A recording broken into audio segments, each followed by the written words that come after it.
Does anyone know who this dude is? Anyone know who he is?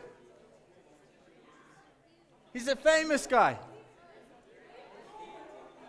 Huh? No. No one. Yes. Bill Gates. His name is Woody Allen. Woody Allen. Does anyone know who Woody Allen is? What's his job? Does anyone know what he does? He's a director. He writes movies, and he's most well known for romantic movies. But he's also known, he's also known to make this statement about love. He says the heart wants what it wants, and there is no logic to those things. You meet someone and you fall in love, and that's that. What do you think of that statement? Your honest thoughts on that statement? Rubbish, okay. Any other thoughts? Nonsense. Why? Why do you think it's rubbish? Why do you think it's nonsense? The heart wants what it wants. It's true. Why is it nonsense?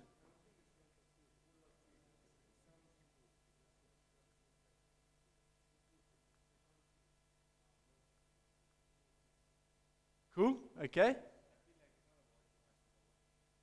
It's not about what you want, it's about what you need. It's unrealistic.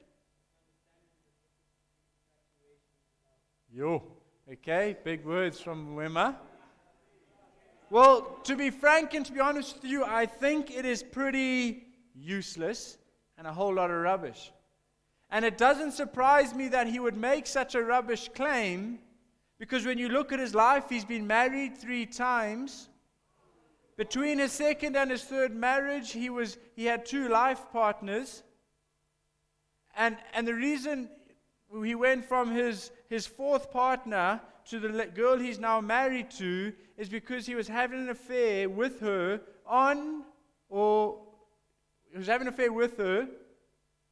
with her daughter. Okay? So that girl up there next to him is his current wife, and her mom is his ex-girlfriend. Okay?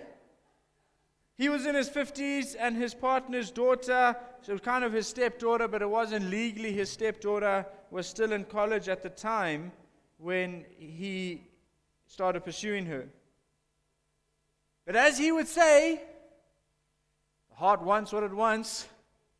There's no logic to it. You meet someone and you fall in love. And he, along with the rest of the world, would probably tell us, follow your heart. If you feel like your heart is telling you that she's the right one or he's the right one, follow your heart. Trust your feelings. Whatever your gut says, go with it.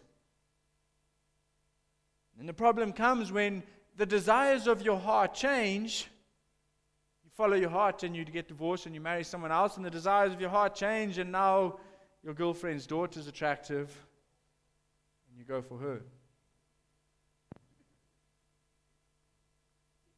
Another issue with following your heart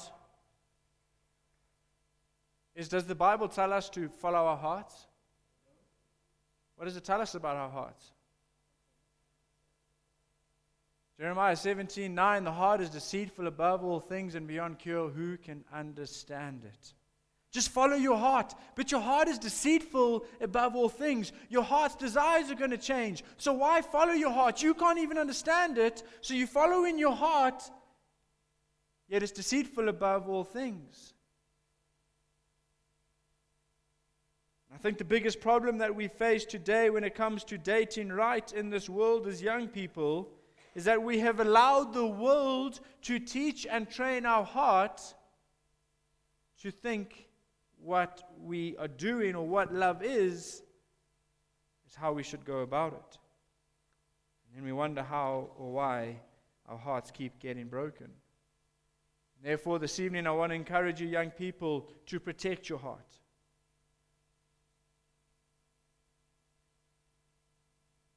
If you don't look after your heart's going to be broken. Therefore, we need to protect our heart. When it comes to relationships, we need to protect our hearts. And to protect our hearts, we need to retrain our hearts. And then we need to set boundaries to protect our hearts. And therefore, the title of the message this evening is Protect Your Heart, Have Boundaries.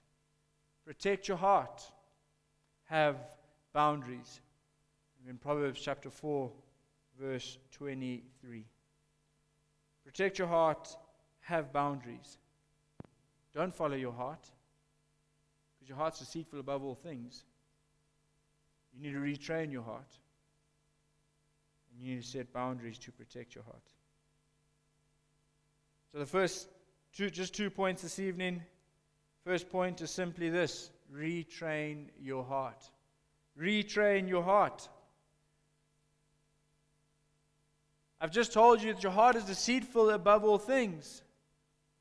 And you have people like us sitting in here in Zimbabwe on social media, scrolling through social media, and we see these people who are called influencers, and we look at their life and we want what they have. That's their job, to influence us, to make us want what they have. And we start thinking the way they do dating and the way they do love is the greatest way to do it. And although we may not think it, we train in our hearts to seek and to want exactly as they are doing and saying. And Proverbs 4:23 says, above all else, guard your heart, for everything you do flows from it. Above all else. You see, Proverbs is a book of what? Wisdom. Statements after statements of wisdom. And the writer here says, above all else, one of the most important things to protect is what? Your heart. And he says, protect your heart, because from your heart flows everything. And our hearts desire the things that we see, the things that we think, and the things that we hear. We watch a series like Love Island, and we start thinking, or maybe we don't even think it, but because we're watching it, our heart starts to think, well, that's the way relationships work. The music we listen to, the social media pages we follow, the reels we scroll through for hours and hours and hours on end, the video games we play, the places we hang out, the people we hang out with. They influence the way our heart behaves. If you don't believe me, I've just told you one of the newest careers in the world is what? An influencer. We sit here in Zimbabwe wanting the life of Logan Paul or Jake Paul because, wow, those are cool guys. Or whoever the cool girls are. And because we follow them, we're training our hearts to be like them.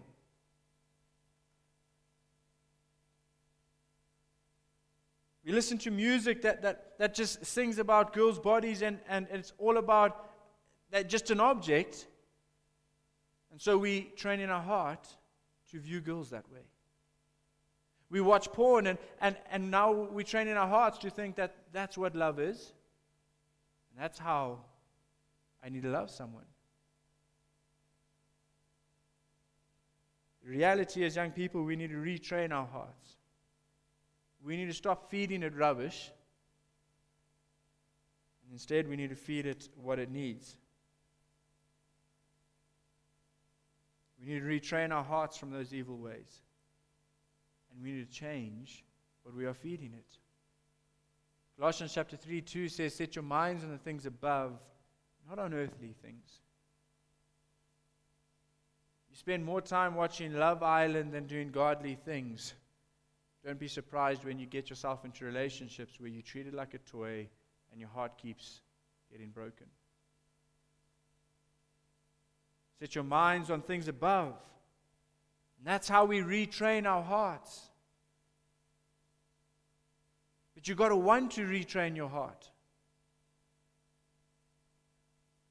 You've got to want to put away the rubbish and put on the new. You can't throw Love Island and all of these bad influences into the dustbin and hope your heart's going to be retrained. No. Throw the rubbish away and start training your heart with the good, godly stuff. 1 Peter 2:11 says, "Dear friends, I urge you as foreigners and exiles." Remember, we looked at that last term. We're here for a temporal time. This is not our permanent home. It says, "Those who are on earth temporary, for a temporal time, abstain from sinful desires, which wage war against your soul." It's waging war against your heart. It's ruining your heart. It's ruining your life. Therefore, we need to retrain our hearts. So practically speaking, we need to be getting involved in godly things, following godly influences. Social media is a pretty dangerous thing, but it can be used for good. If you're not using it for good, get rid of it. Delete the rubbish songs that speak about women as objects. Listen to the songs that actually help you. Hang out with people that are going to allow your heart to be trained in the right way, not people who are ruining your life and going against your morals. I want you to understand that this retraining takes time. So be patient. You're not going to go out tomorrow and because you want to have a different heart, all of a sudden the way you think and what you want is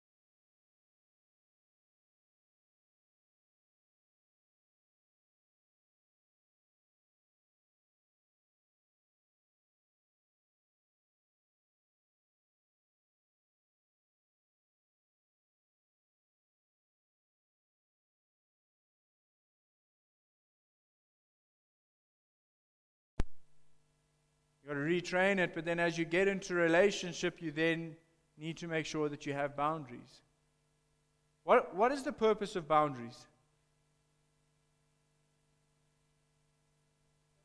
To protect yourself, okay? Stop you from making mistakes, brilliant.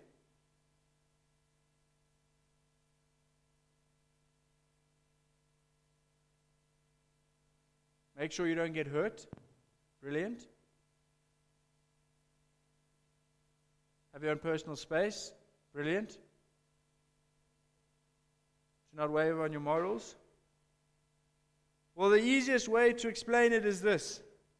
Boundaries are there to stop you falling in love too quickly and then causing your heart to be broken. Boundaries are there to stop you falling in love too quickly and allowing your heart to then be broken.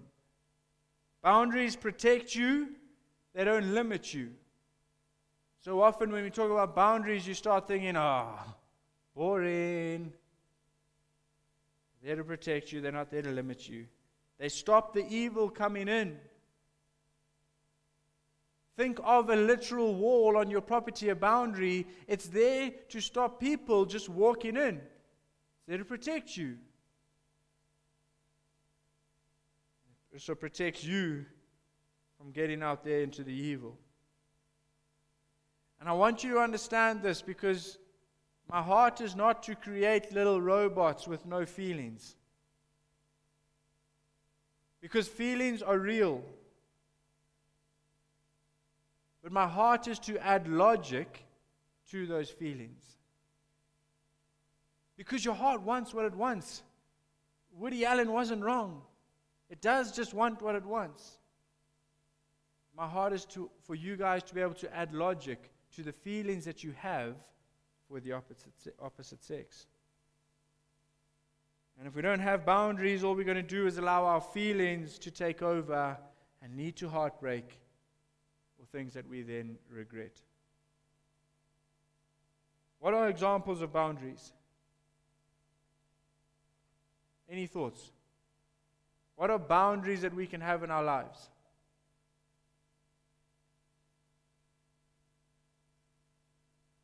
No touching? Very good. Is that a hand? What are boundaries we can have in our lives? Not going to certain places?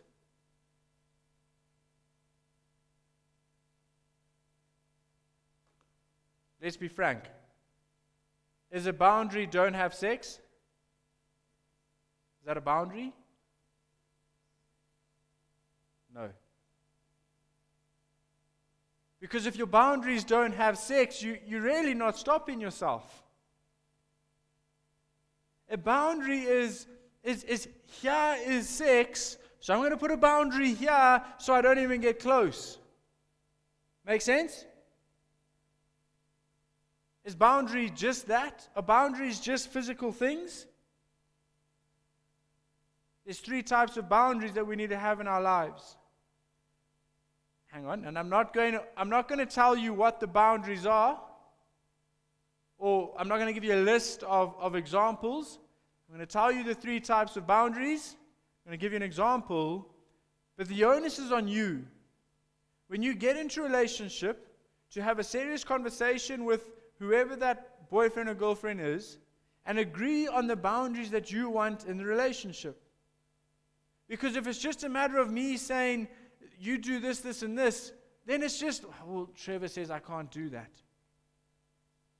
You have got to believe it for yourself and want it for yourself. And so you and your partner need to talk seriously and make sure you have these boundaries in your relationship. There's 3 boundaries. Physical boundaries, the pretty obvious ones. And these are things that you need to implement to stop you wanting to get physically intimate with your boyfriend or your girlfriend. Things like no closed doors, no one-on-one time when you're in private. Because it's those things that then stop you from wanting to do things you shouldn't do, or do things you're going to regret, or do things that are going to cause you to become bonded with that person. And then when you break up, the heartbreak and the pain is even more. The second one is emotional boundaries. An example can be agreeing to not just casually say, I love you, until you can be sure that you really mean it toward one another. Until you can see that you're showing love in action, and she's or he is showing love to you in action. When love is shown and you're sure about it, then you can say, I love you. Because when you willingly, 1 week in, start saying, oh, you are the love of my life, you are the godsend, I don't know what I'm going to do without you, you start believing that she's the only one that can ever fulfill your life. And a week later, when she's over you and she breaks up with you, your life is an absolute mess because this was meant to be my wife.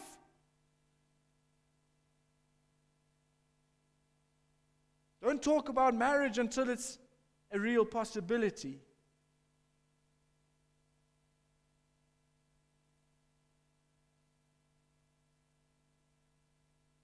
And I'll be honest with you guys. Before meeting and dating Rach, fresh out of school, I had a girlfriend, and I crossed emotional boundaries, and I thought, oh, this is the woman that my heart was made for. I'm going to marry her.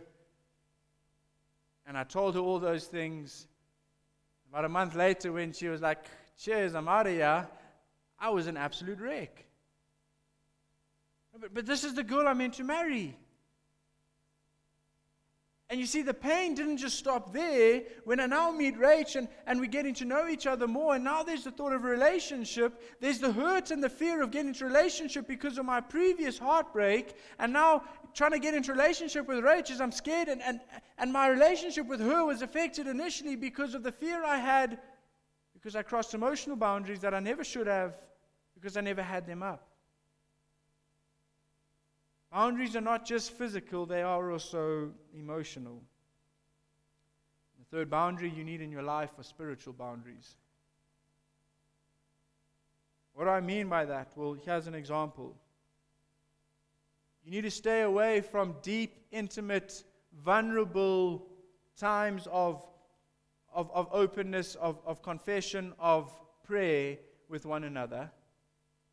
Because there is no greater intimacy between man and woman who like each other than being willing to be open, vulnerable, and share your deepest issues with one another. I'm not saying don't pray with another. I'm not saying don't take your faith seriously and put God at the center. But if your faith is reliant on someone else, and if it's a girlfriend or a boyfriend, when that person leaves you, what's going to happen to your faith? You see, that's the point I'm wanting to make to you. Is they are not your husband or your wife. And until you put a ring on it, they can leave you at any moment. And therefore, you need to put boundaries up to protect yourself, but also to protect them. To protect your heart, and to protect their heart. So young people, if you are in a relationship right now, or if you seriously want to be in a relationship right now, my encouragement to you is be very, very, very, very, very, very patient. Treat them as a very good friend. And have those boundaries in place. There's nothing wrong with boyfriends and girlfriends. And I'm probably not talking to you if you Form 3 and below. Maybe even Form 4 and below. Be patient. You don't need a boyfriend or a girlfriend right now if you haven't even left school.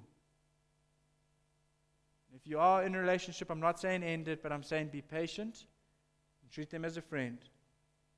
Set boundaries. Because it's not a guarantee that you're going to end up marrying them. You don't want to hurt yourself because of mistakes. Don't act like a married couple. You're not one yet. So young people, as I come to a close, I urge you. You need to retrain your heart. Because what your heart wants may not be what it needs. So retrain your heart. And see godly things. And show your heart what a godly relationship looks like. Remove the rubbish influences of Love Island and Bridgerton and whatever other rubbish series that involve so much sex and relationships. Retrain your heart to follow the ways of the Lord. And set boundaries in your life.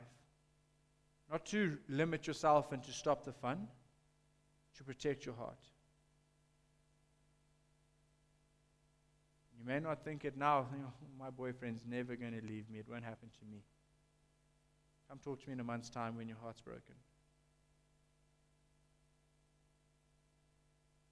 Set boundaries, young people.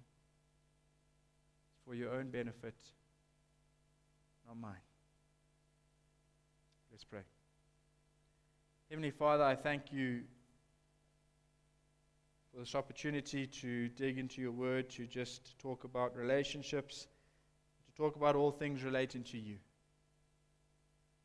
And Lord, I know that boundaries can be a topic that we don't often want to hear. We resist because we can view them as boring. But Lord, I do pray that these young people will be able to see the value in boundaries. And they'll be able to see the need to retrain their heart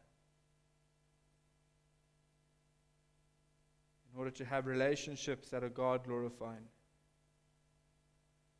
and honoring to you. And for those people in relationships, Lord, I ask that you continue to grow them individually, that as they grow closer to you individually, they may grow closer to you as a couple. And Lord, for people in relationships who may have crossed boundaries already. Pray that you help them put those boundaries back up in their life and to be disciplined at keeping them. Shape and mold us, Lord, into the men and women you desire for us to be. I do pray that our relationships, Lord, will glorify you, will honor you in the best way they can. Pray this all in your mighty and holy name. Amen.